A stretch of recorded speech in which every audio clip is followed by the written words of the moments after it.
paper to make our pattern, a ruler, scissors, fabric, our weights, and a rotary cutter. And don't forget your fabric markers. Let's get started. So I'm going to take a scratch sheet of paper and I'm going to use it to make my pattern piece. I'm going to line the edges up with the gridded marks on my cutting board. So for our pattern piece, we want a 4 by 4 inch square. Now I know that each square on the side of my mat represents 1 square inch. So this is 1 inch, 2 inch, 3 inch, 4 square inches. So I can use this to measure the outer edge. So this will be 1 inch, 1, 2, 3, 4, and I end it here. So I automatically know I can use that measurement to go 4 inches across. And so I line up my ruler with the edge here, 4 inch mark, and go across. I come down to the bottom and line my pattern piece up.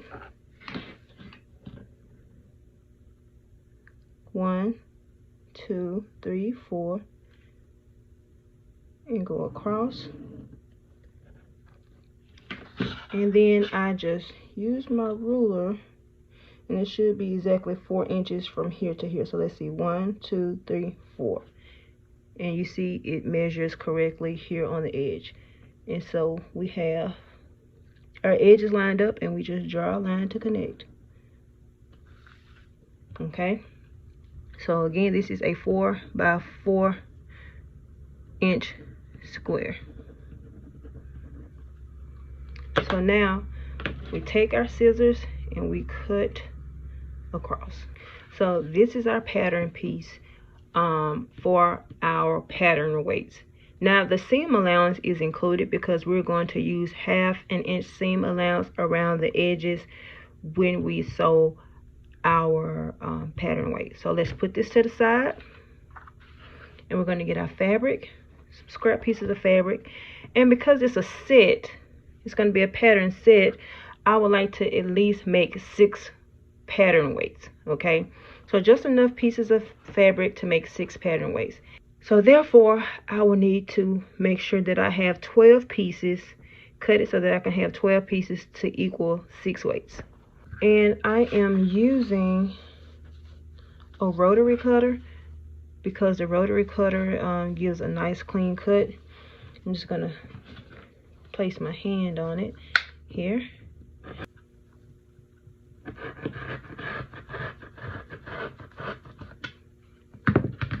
Okay, so I have 1, 2, 3, 4, 5, 6, 7, 8.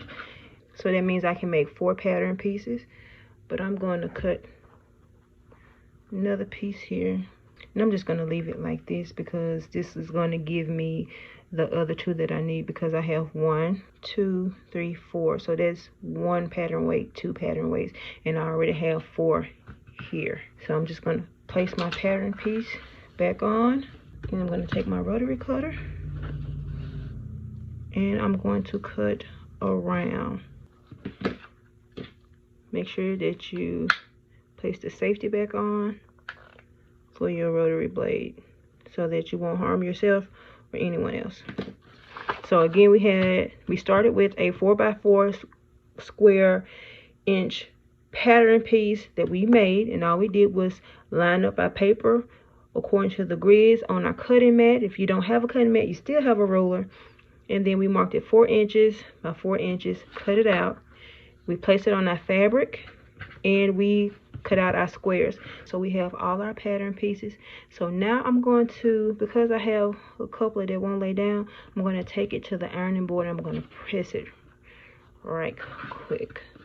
Okay, so I have my ironing board set up, and I have my pattern pieces. As you see, it won't lay down, so we need to lay down. So I have my iron. I'm just going to press it over a little bit. So we have all our pieces pressed out. So let's get back to the pattern. So next, as we have our pattern pieces, we're going to look for the wrong side. This is the right side. You can see that the colors are vibrant. And on the wrong side, they're a little dull and faded. Wrong side, right side. See how nice and crisp that color looks?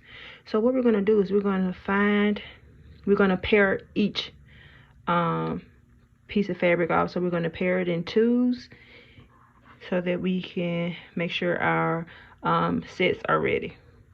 So we have 1, 2, 3, 4, 5, 6. So we're going to just take one, and again we're going to find the right side of the fabric. So look at this one. Is this the right side, or is this the wrong side? And what side do you think this is, right or wrong? Look closely.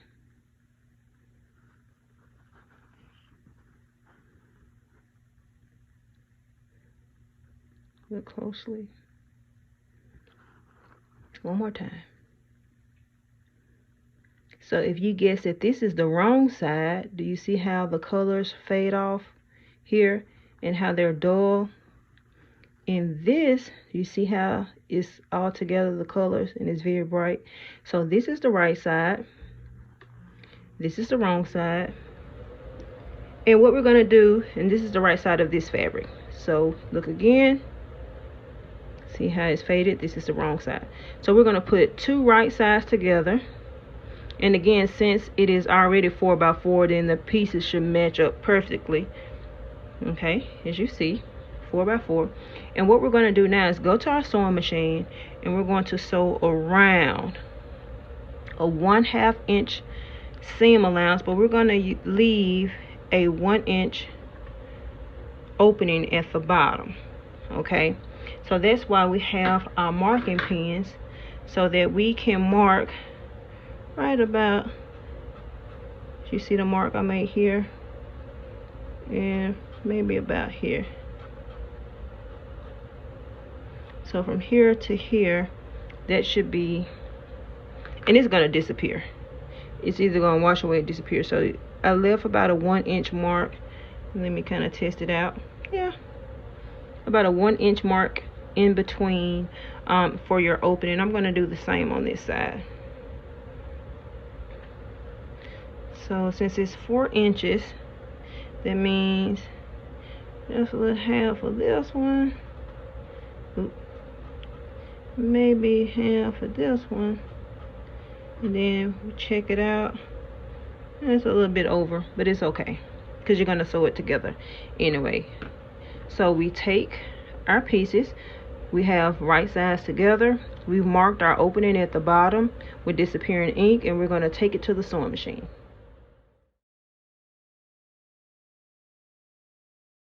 So we place the spool of thread on the spool holder, and then we brought it across, and we placed it so that it can connect and go in here. As you see, it's within the little loop, and we follow directions and bring it down. So we brought it down as it says for number 2, right all the way down. Number 3, it says to loop around. We looped it around to number 4, and there is the thread within here, and then go down to number 5. Number 5, we place it behind this metal piece here. It's an opening here. We just place it behind, and now we just place the thread in the needle. There's already thread on my bobbin, so I don't need to worry about making sure that it's threaded and it's full. So now we get started back to our pattern weight.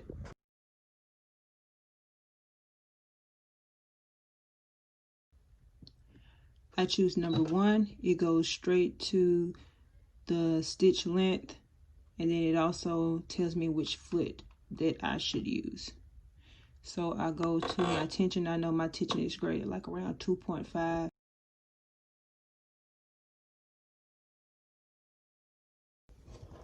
So I lift up my lever foot, and here we have 5/8 seam allowance, and this is 4/8 or 1/2. And so I want to make sure that as I sew my fabric, that it stays in line with the 1/2 seam allowance. So I'm going to take my needle down, backwards, which I should have just went backwards just a few stitches. I had it up a little bit too much. And then sew all the way around. Okay, so I have mine on the slowest stitch, and that's fine.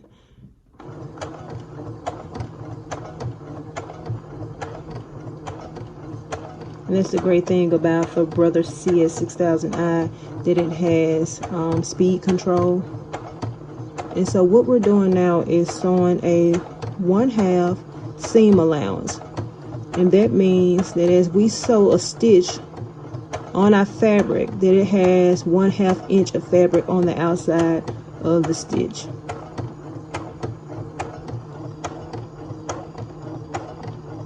And then I backspace again. And while my needle is still in, I'm going to twist my fabric around, and it is at 1/2. So as it goes up, it's going to meet at that 1/2 mark. And then I begin to sew again. So I don't have to back stitch this time because it already is connected to the stitch that was already done.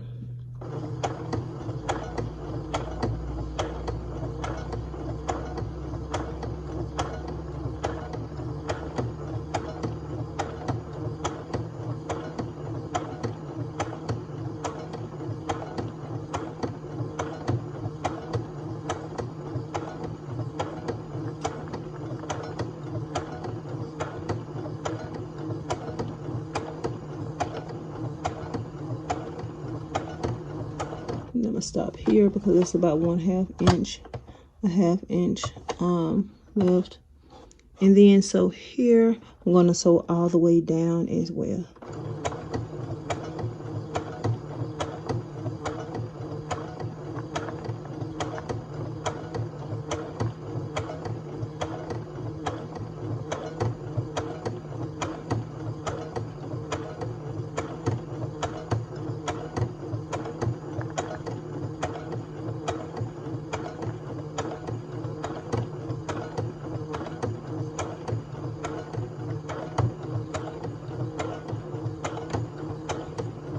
Okay, I'm gonna stop right here because I believe there's like a 1/2 inch left at the bottom, and I'm just going to sew and leave about a 1 inch opening at the bottom because we have to turn it inside out and have to place our seeds in. So I'm going to stop about here, back stitch, take it out. Do the same for the other side, about 1 inch. 1/2 inch seam allowance, go down, back stitch a few times to meet the other stitch. Go in.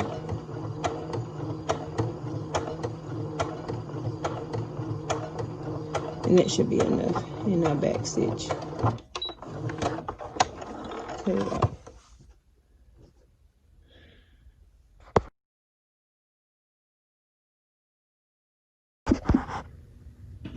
Okay, so we have our first square sewn. So we're going to take our scissors. Now, normally the scissors that I use for my paper, I do not use for my fabric. And that is because paper dulls your scissors. But these are craft scissors so that they can be used for small projects just as this. So I'm not too concerned about it getting dull. So we just clip away all threads, kind of clean up. As you notice, I did use 2 different threads so that you can see. So I used the darker purple and I used white as well. So you see darker purple, and then you see the white threading and the 1/2 inch seam allowance all the way around. And then I have about 1 inch opening here. So maybe this, yeah, just a little over 1 inch. Okay, so what we're going to do now, because we have our square and it's still right sides together, we're just going to clip the edges so it'll be easier for us to turn.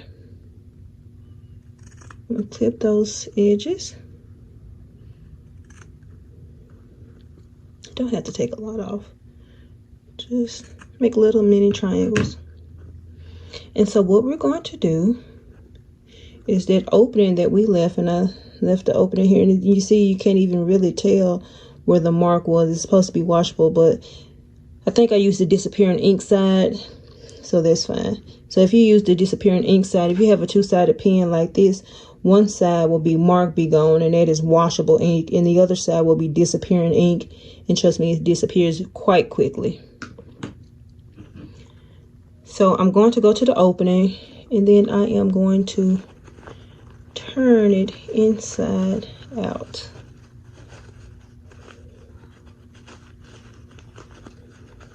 Inside out, inside out, inside out. And in those corners, I'm just going to push my finger through.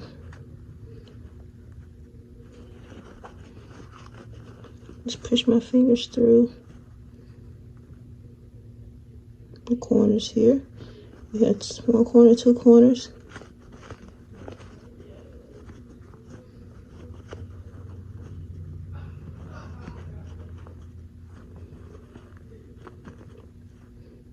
Three corners.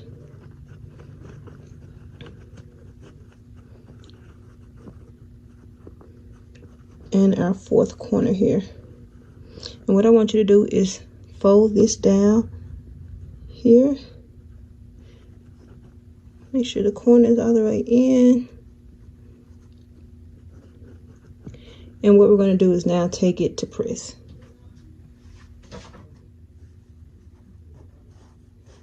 I'm just going to press.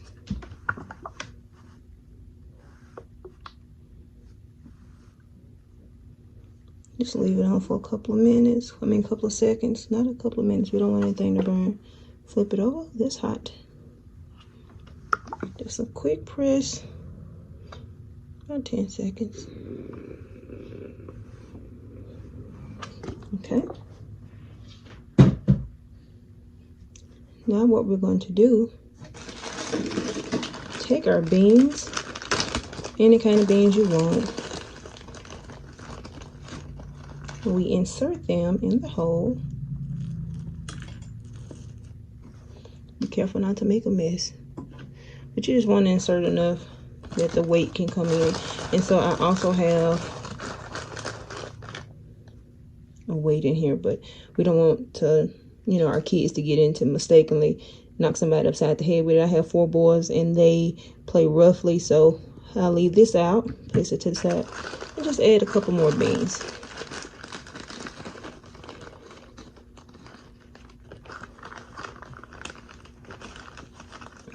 Find my opening. It's pressed so well. There we go.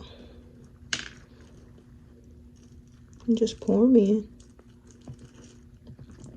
to however full you want them to be.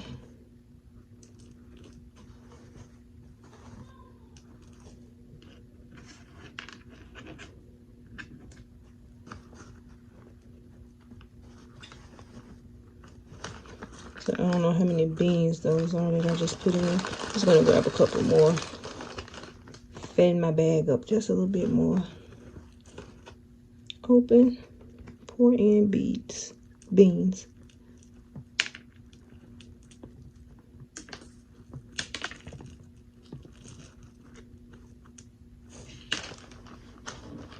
It's gonna get a little messy, I see.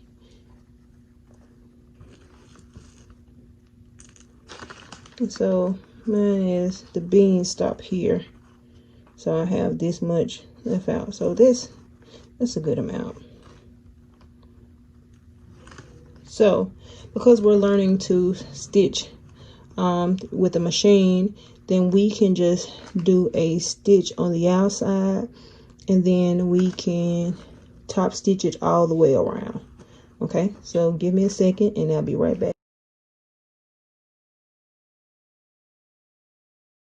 We have our first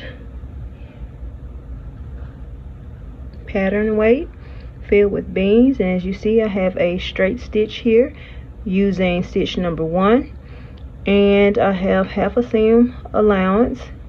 And the allowance again is the amount of fabric. Once you stitch two pieces of fabric together, it's the fabric that's on the outside. And so I use purple on one side, purple thread, and then on the other side I used white. So as you see, it is a perfect pattern weight, and it can even be used as a bean bag. So we are finished with 1, 2, 3, 4, 5, 6. Make sure that you guys also tag me on social media if you decide to make the pattern weights as well as a gift or just for your own personal use. Thanks for watching. Make sure you like, comment, and subscribe.